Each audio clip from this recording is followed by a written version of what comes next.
Tingin topic po ngayong umaga, una sa lahat, ano po ba ang ibig sabihin ng falsification of documents? Falsification of document pag doktor ng dokumento. Yeah, pasok mo si Doc dyan. Yeah, so, ang ibig sabihin ng falsification, making untruthful statement of narration of facts.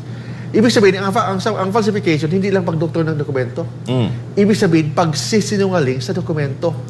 Ang ibig sabihin doon, kahit kung ang dokumento, may isang dokumento, mali-mali yung sinasabi mo doon, na gumagawa ka ng storyteller ka, yun ang tinatawag na making untruthful statement of narration of facts. Isa lang yan sa falsification.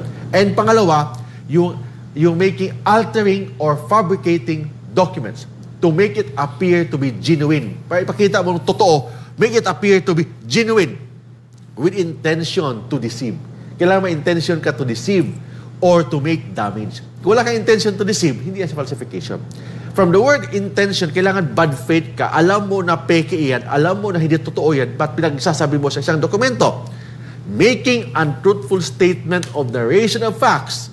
Pangalawa, yung tinatawag na altering or fabricating documents. Dinodoktor mo ang dokumento to make it appear. Kailangan to make it appear to be genuine. Make it appear to be genuine and with intention to deceive or cause damage. Yun ang ibig sabihin ng falsification.